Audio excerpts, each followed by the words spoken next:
tidak cuma dari COVID aja, semua infeksi, semua penyakit itu bisa meningkatkan D-dimer, ya, terutama pada pasien-pasien yang seperti tidak mobilisasi lama atau tidak cuma di tempat tidur terus atau kurang gerak, itu naik ya D-dimer. Ya, karena darah itu lebih cenderung stasis itu diam, lambat alirannya. Itu mudah. Darah itu kalau alirannya lambat atau dia kondisi diam, dia mudah sekali membeku. Terus penyakit-penyakit seperti obesitas, ya itu bisa meningkatkan D-dimer juga, atau gangguan pada jantung. Nah itu meningkatkan D-dimer. Jadi nggak cuma COVID aja sebenarnya. Kenapa kok COVID itu jadi pada COVID itu sering D-dimer naik, hampir pasti ya. Cuma ya OTG itu biasanya nggak naik, tapi kalau sudah sedang itu biasanya naik. Ya, karena proses inflamasi. Jadi proses inflamasi itu menyebabkan peningkatan proses pembekuan darah. Nah, proses pembekuan darah, jika terjadi pembekuan darah, itu bisa nyumbat di mana-mana. Dari ujung kepala sampai ujung kaki bisa tersumbat itu. Ya, makanya D-dimer itu sebagai indikator saja itu. Tetapi tetap kita melihat dari klinisnya juga. Jadi kita tidak mengobati lab ya. Kita mengobati itu adalah klinis ya. Klinis dan lab harus gabungan seperti itu. Jadi tidak semua langsung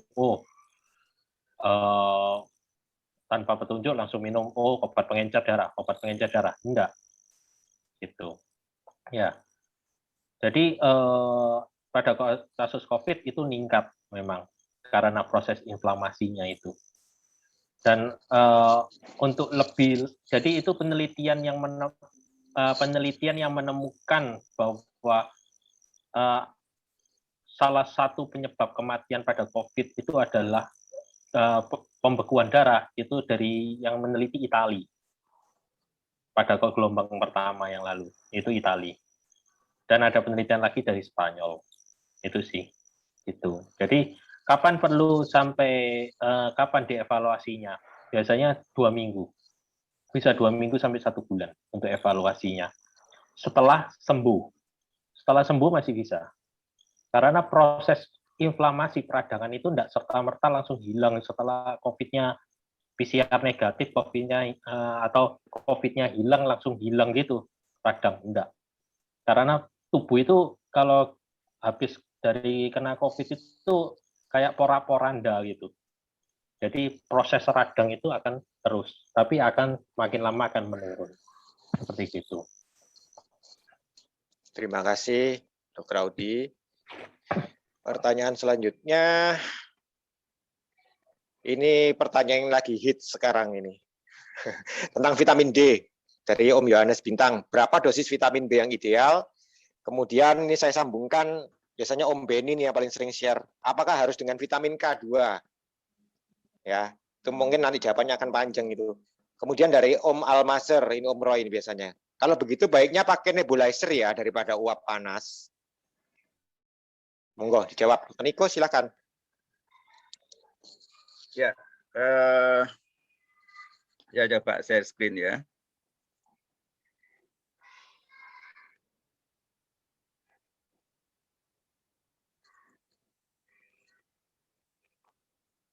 Ya, ini menurut NCBI ya dikatakan bahwa dosis harian ini kalau menurut Mayo Clinic ya dosis harian itu cukup 600 international unit EU 600 international unit ya. Tapi kalau lebih rincinya menurut NCBI ini dibahas juga bahwa dosis seharusnya yang istilahnya masih ditolerir itu adalah 4.000 IU per hari. Ya. Kalau kita berani meningkatkan dosis di atas 4.000, maka kita akan memasuki yang disebut chronic toxicity Artinya dalam beberapa bulan ke depan mungkin kita akan mengalami keracunan. Ya. Nah, kalau mengenai kadar di dalam darah, ya, disebutkan bahwa kadar yang normal yang tidak membuat terlalu masalah itu adalah sekitar di bawah 50 nanogram per mililiter. Ya. Sedangkan kalau kita masih menambah sehingga dosis kadar di dalam darah itu bergerak 50 menuju 150, nah ini juga disebut mulai adanya suatu gejala toxicity. Ya. Di atas 150 disebutkan bahwa seseorang bisa mengalami toxicity dalam waktu singkat. Ya. Jadi di sini kita bisa belajar bahwa kalau kita menghendaki vitamin D yang bagus di dalam badan kita, tentunya langkah pertama yaitu kita cek dulu kadarnya. Ya. Yang dipunyai kita ini sekarang sudah berapa coba? Kalau masih kurang, ya taruhlah di bawah 30, ya tentunya kita kejar. Ya. Nah, bagaimana mengejarnya, dosis berapa yang kita pakai, itu tetap harus konsultasi dengan dokter. Ya, karena kita belum tentu bisa mendeteksi apa tanda-tanda toksisitas awal, itu mungkin kita belum tahu. Ya. Tapi kalau kita di bawah pengawasan dokter, kita akan diberitahu atau diberikan nasihat untuk tes kadar vitamin D-nya bagaimana, kemudian tindakan apa itu kita akan dipantau. Ya. Nah, beberapa di media WA itu beredar anjuran-anjuran atau seperti himbauan supaya jangan ragu-ragu lagi minum 5.000, 10.000 dan sebagainya. Boleh itu ya. Tapi itu dalam rangka mengejar sesuatu yang masih kurang jauh. Ya. Nah, itu bahayanya kalau kita ikuti tanpa kita mengetahui kadar vitamin D3 kita saat ini, tentunya kita nanti jatuh ke dalam keracunan atau toksisitas ya yang akan merugikan kita sendiri ya. Contoh yang paling sering saya juga browsing beberapa literatur mengatakan gagal ginjal akut ya atau terjadinya kegagalan fungsi ginjal, misalnya parameternya adalah misalnya serum kreatininya meningkat, ya, atau sangat meningkat sehingga harus cuci darah dan sebagainya. Nah itu yang sering terjadi dan rata-rata mereka adalah korban daripada mengejar kadar vitamin D3 dalam darah, sehingga terjadi hipervitaminosis D3, ya, yang akhirnya bisa merusak ginjal. Demikian yang dokter yang bisa saya sampaikan. Terima kasih Dokter Niko. Dokter Luki masih bersama kita? Masih dari perjalanan. perjalanan. Silakan Dok. Betul jawaban Dokter Niko komplit sekali ya. Jadi memang betul tidak semua tuh sama gitu ya dosis hariannya setiap orang. Betul-betul harus periksa dulu. Tapi ada rentang yang tadi disebutkan 5.000 sampai 10.000 ya vitamin D3. Jadi lain-lain sama dengan Dokter Niko itu udah detail, itu udah berdasarkan jurnal juga. Terima kasih Dokter Niko. Dokter Olen mangga. Oke, Dokter Audi, monggo. Ada yang belum dijawab, Dokter Audi. Bagaimana relasinya dengan vitamin K2? Iya, vitamin K2 itu adalah derivat dari K ya, vitamin K ya. Yang kita tahu vitamin K itu dia digunakan untuk faktor-faktor pembekuan darah ya. K2 itu digunakan untuk memasukkan vitamin D ya, kalsiferol itu ke tulang ya. Membantu memasukkan. Jadi nanti jadi yang di dalam darah itu akan dibantu masukkan ke tulang. Sama, kalau kondisinya terlalu banyak ya, dia akan menyebabkan pembentukan tulang, jadi pengapuran nanti. Ya. Terus kalau kondisi vitamin K tinggi sekali, vitamin D-nya tinggi sekali, ya, itu kan berkaitan dengan kalsium juga. Dia akan menyebabkan mudah sekali terjadi pengapuran. Pengapuran itu tidak cuma di tulang tidak cuma di tulang aja, tapi di pembuluh darah juga bisa. Jadi seperti yang Dokter Niko tadi bilang, akan lebih bagus adalah mengetahui kadar vitamin D-nya dahulu sebelum minum. Jangan anggapannya jangan mengikuti ini yang satu pakai 10.000, yang satu pakai 5.000. Nah, tetap gimana pun tidak ada yang banyak itu yang makin bagus. Semua harus seimbang. Itu aja sih, ya. Ya, thank you. Ini nanti jam 3 kita close, waktunya sudah mau 3 jam kita ngomong ternyata. Jadi kita ambil pertanyaannya aja ya, nggak semuanya kita bacakan ya. Oksigen normal dari Om Lombok, oksigen normal dalam tubuh dan detak jantung normal berapa ya? Kalau terpapar oksigen dalam tubuh dan detak jantung, kalau terpapar oksigen dalam tubuh dan detak jantung jadi berapa juga, Dok? Thanks. Monggo dijawab. Jantung lagi, Dokter Audi. Monggo ini bagianmu ini. Bentar, pertanyaannya yang mana ya ini? Oksigen normal dan detak jantung berapa? Terus kalau kena terpapar jadi berapa? Karena rasa mungkin, Dok. Jadi kalau oksigen normal itu saturasi ya, saturasi itu di atas 95 ya. Tapi kita tidak serta-merta hanya dari saturasi aja. Ya. Dari kita ngomong nafas berapa kali per menit itu juga pengaruh. Ya. Ada yang nafasnya 30-40 kali per menit saturasi 95. Tapi apakah itu normal? Tidak normal itu. Karena dia dengan nafas cepat baru sampai 95. Gitu. Ya. Jadi normalnya adalah di atas 95. Di atas sama dengan 95. Terus untuk detak jantung normal itu 60 sampai 100. Ya. Tapi bisa lebih, bisa. Orang aktivitas olahraga pasti lebih di atas 100. Ya, dalam kondisi istirahat adalah 60 sampai 100. Kalau misalkan dalam kondisi resting tinggi terus, nah itu berarti ada problem. Problem itu bisa macam-macam. Bisa sifatnya fisiologis atau memang ada penyakit. Ya, fisikis atau penyakit. Ya. Detak jantung yang tidak normal itu rata-rata kalau keadaan istirahat di atas 150 itu sudah tidak normal itu. Dari penelitian di atas 150 kebanyakan sudah terjadi gangguan listrik jantung. Kalau di atas 150 ya. Itu. Kalau terpapar maksudnya apa ya? Kalau terpapar oksigennya jadi berapa? Yang nggak normal. Ya itu. Mungkin kalau gitu maksudnya. Iya, kalau terpapar COVID gitu ya, kalau tidak normal ya sudah mulai turun di bawah 95, 94, 93 itu sudah harus hati-hati itu. Berarti sudah ada gangguan difusi oksigen di dalam paru-paru.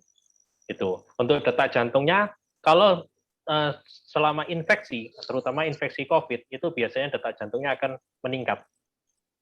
Apalagi ada demam. Kalau demam itu akan meningkat detak jantungnya. Nah, meningkat itu ya kita ngomong di atas 100 dalam keadaan istirahat. Nah, itu baru meningkat. Kita ngomong detak jantungnya meningkat. Kalau di atas 100. Itu sih ya. Oke. Ini ada yang butuh bantuan sih ya. Jadi saya cut dulu ya, Dokter Luki sama Dokter Niko, sorry. Ini dari Om Gustivan Irawan. Dok mau tanya, ayah saya D-dimer 2100. Tapi ada masalah di perut. Sudah lebih dari 14 hari COVID. Terakhir PCR 2 hari yang lalu dengan CT 35. Tapi masih ada masalah di perutnya. Kira-kira masalah di perut itu kenapa ya, Dok? Karena saya tanya dokternya belum menjawab. Sebelumnya mau diizinkan isoman, tapi melihat masalah perut tidak jadi untuk isoman. Thanks. Monggo dijawab. Silahkan. Siapa yang bisa jawab ini? Ini sebenarnya kita ya saya tidak bisa menjawab ini karena saya tidak melihat pasiennya dan saya jadi masalah di perut itu banyak. Perut itu isinya banyak ya, bisa lambung, bisa liver, bisa usus, bisa ginjal. Ya, bisa macam-macam. Bisa otot juga. Nah, harus dicari tahu dulu penyebabnya apa. Nah, penyebabnya apa itu harus dilakukan pemeriksaan terlebih dahulu. Nah, pemeriksaan itu yang banyak. Nah, makanya ini pertanyaan yang dijawab setelah melakukan pemeriksaan. Jadi menurut saya, dokter yang memeriksa adalah yang bisa menjawab ini. Itu sih. Ya.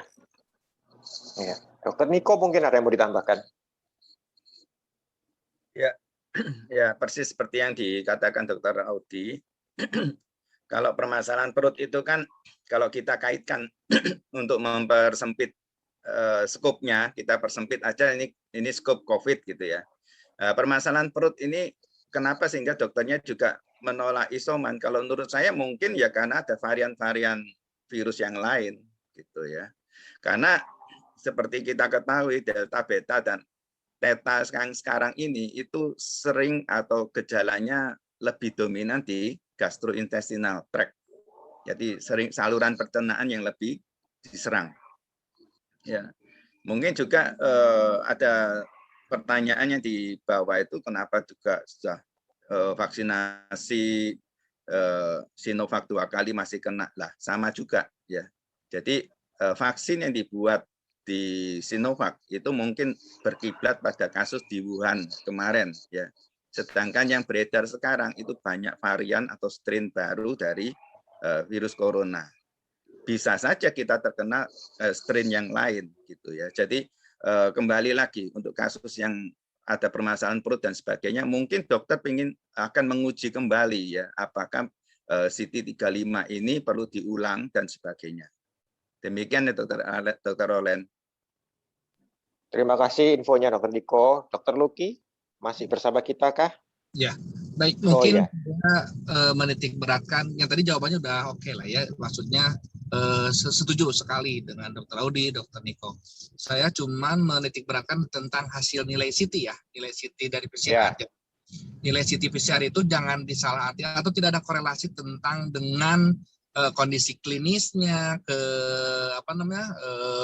berat enggaknya, terus tidak ada gejala atau tidak, itu tidak ada korelasi ya. Jadi CT rendah ya jangan panik. Jadi intinya kita jangan panik dengan hasil nilai CT apapun gitu ya. Jangan aduh CT saya 8, CT saya 10, CT saya 18, aduh saya jadi berat, takut berat mau dirawat aja, tidak. Jadi CT itu adalah suatu ukuran dan pemeriksaan pemutaran materi genetik gitu ya.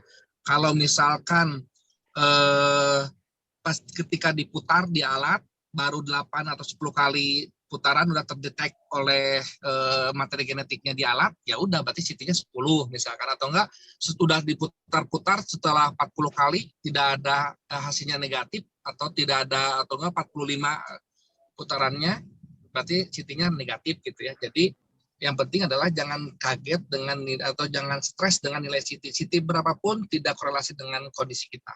Gitu ya. Makasih. Thank you Dokter Luki, sangat membantu.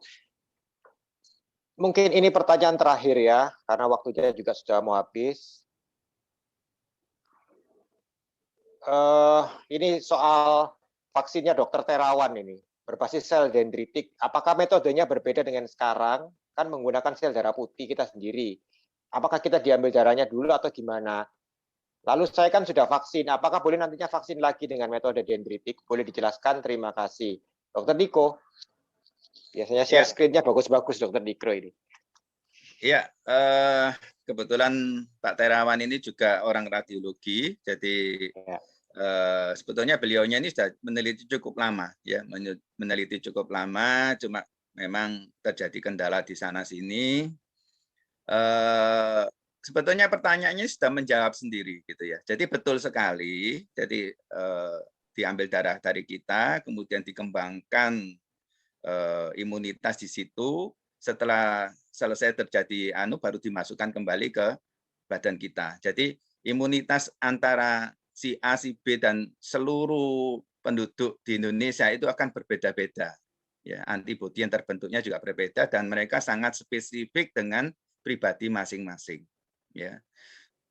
Kemudian kalau dikatakan apakah masih boleh vaksinasi? Boleh saja karena metodenya beda banget gitu ya. Dan kalau ini nggak dikerjakan atau nggak dilakukan vaksinasi pada penduduk di Indonesia, tentunya Indonesia akan merugi sendiri karena sebetulnya Indonesia adalah pelopornya. Ya, bahkan luar negeri aja appreciate terhadap langkah-langkah dendritik ini yang sudah dipelopori oleh Indonesia. Demikian, Dr. Oren. Ya, thank you Dr. Niko. Dr. Audi ada yang ditambahkan mungkin? Sudah cukup jelas kok dari Dr. Cukup. Niko. Dr. Luki, barangkali Sama, sudah jelas. Setuju. sudah jelas ya. Ini ada dari Om Ulit, tadi sudah dijawab Om Ulit ya. Kenapa orang divaksin 2 kali Sinovac masih bisa kena COVID? Tadi sudah dijawab ya. Karena mengingat terbatasnya waktu, apalagi nih yang belum kita jawab ya.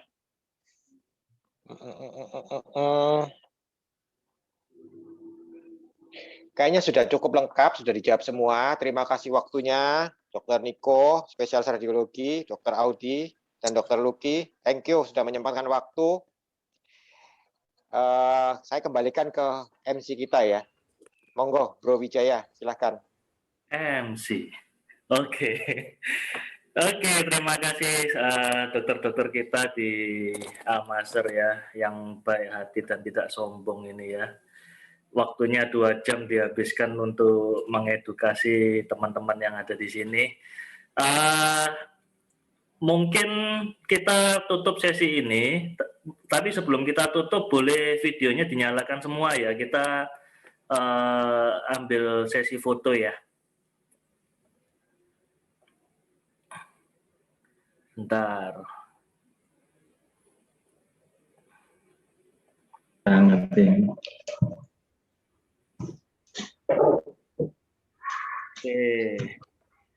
Ini ada 30 peserta yang tersisa di sini. Tolong videonya dinyalakan. Saya cuma 2 page sih. Oke, yang pertama ya, page pertama saya ambil foto dulu sebentar.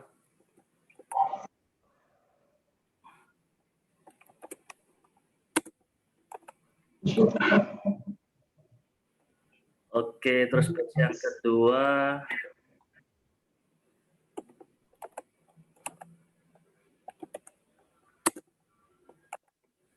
Oke, terima kasih Om Tante di sini. Semoga event kita hari ini banyak bisa membantu. Kalau misalkan memang nanti ada pertanyaan lanjutan, bisa dijapri ke teman-teman dokter ya. Teman-teman dokter di Al-Mazhar membantu. Gitu. Selamat siang ya. Tetap sehat selalu. Terima kasih semuanya. Terima kasih. Semuanya. Sehat semua. Terima kasih, sehat. Terima kasih. Thank you. Terima kasih semuanya, Dokter Niko, Dokter Luki, Dokter Audi. Ya, makasih sama-sama. Semuanya Om Wijaya. Ya, Tante Sofi. Bye. Bye.